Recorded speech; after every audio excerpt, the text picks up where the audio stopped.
Welcome back to the Deltora Quest channel. I have just moved house. Yesterday I finally finished unpacking everything, which means the time has come to actually sort and organise my Deltora Quest collection. So that's what we're doing today. So if you've stumbled on this video on this channel, hello, I am Ree Miles. I'm actually a musician and filmmaker, but for the longest time I've shared the journey, the process, the ups and downs of collecting these on my Instagram stories. I thought it would be kind of fun to start a YouTube channel and do longer form content about these books. If you do see particular items in here that you'd like to see in-depth videos on, drop a comment below and I'll be sure to make that for you. Down here is Nuts. I just wanted to introduce Nuts to you before we went any further. He is a beanie baby squirrel. This was a Christmas gift when I was in America last year. He sits down here to protect the edge of the cabinet from bashing against the door and to protect the door from bashing against the edge of the cabinet. So he just gets squished instead. So thank you, Nuts, for all your work and service. Let's open this baby up. So this is a new cabinet. This is from IKEA. It's actually like an outdoors gardening cabinet. In my previous apartment, all of this stuff was just in my TV unit, which had a sliding door. Obviously, I don't want this getting ruined by dust, direct sunlight, all that kind of thing. But it had outgrown that space. So it's got its own little dedicated cabinet now. All up here is my shoes. So I hope they don't topple on me, but nothing's fallen off so far. So here we are, we've got 3 shelves. They're kind of 2 books deep, well not kind of, they are 2 books deep. Any good story is in 3 acts. So Act 1. What I'm thinking for the bottom shelf is just this is where the miscellaneous stuff is gonna go. Board game, 2 jigsaw puzzles, teachers' resources. It's a shame that these don't stand up. Oh, it's so close as well. There's one little space left here in front of the jigsaw puzzles, physical audio books. Ooh. Okay, not very aesthetic, but they're just gonna go sideways for now. This is where I really don't have a plan. All right, Nuts, you're in the way now, pal.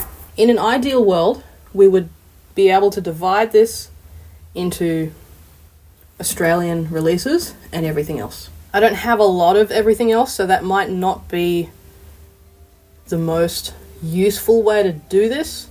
However, it does leave lots of space for me to collect more everything else, which is a bit of a focus at the moment. Maybe let's try doing Australian and American and just see where that gets us to start with. If it's chronological, I think that will make the most sense in my head when I open the cabinet, and maybe this will be interesting for you to just see the things in order. This is part of why this collection is interesting to me, to follow the publication history and learn about this little Australian fantasy series that ended up becoming global. We have definitely reached the point where this is a mess.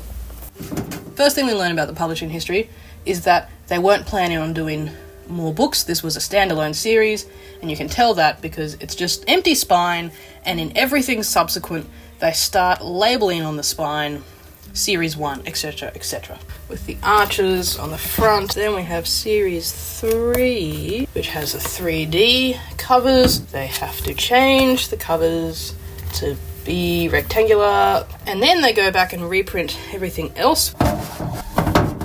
And then the next thing that happens is they start doing reprints without the 3D covers, but we still have the rectangular design, so they reprint everything with a new look. And then the next thing that happens, the collector's edition, so it's the same rectangular design but black.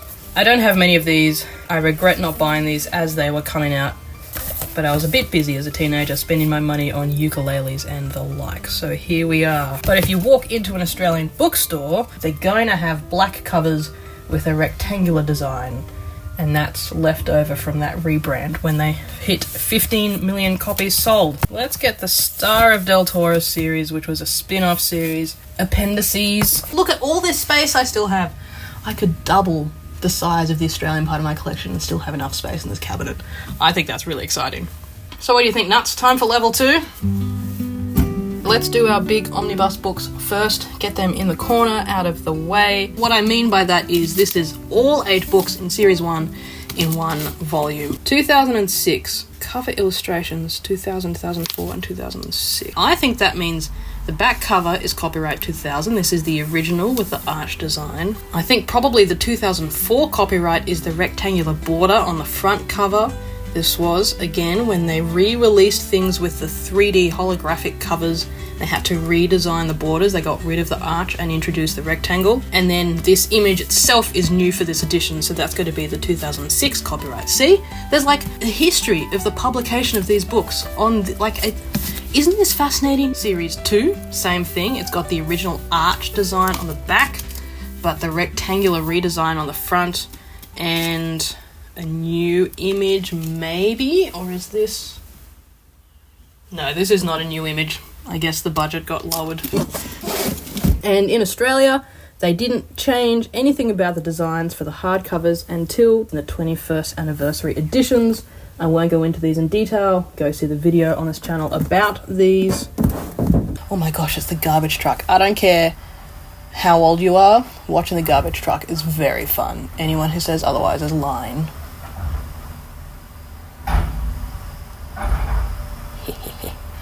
Now that they've emptied our green bin, I have to go mow the lawn again. So, in Australia, you have all 8 books from the first series in one volume. In America, they didn't do that. They did 2 volumes of 4 books each, which, fine by me, more for me to collect. The other interesting thing of note with the American editions is they have bespoke names for each series. In Australia, it's Deltora Quest 1, Deltora Quest 2, Deltora Quest 3. In America, and I actually think this is the better system, Series 1 is Deltora Quest.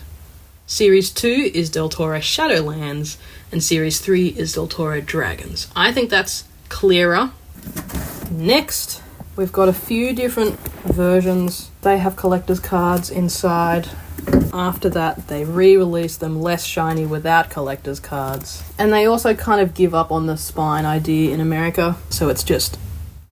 I'm going to collect the American versions up until they change the artwork completely. Maybe it is still Mark's artwork, but they've changed like the layout and the design. I don't know, it changes at some point. You have to draw the line somewhere. So, there you have it. Here we've got space, room to grow. From Nuts and myself, thank you for joining. I hope you find what you're looking for next time you go to a secondhand bookshop, and I hope you will hit subscribe and stick around. If you want more live updates when I'm in bookshops on the go follow my Instagram. I'll be sharing that in my stories.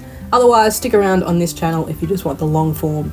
And again, if there's anything in here you want to deep dive into, I am more than happy to have an excuse to deep dive into anything in here. So drop a comment below of what you'd like to see. We'll see you in the next one.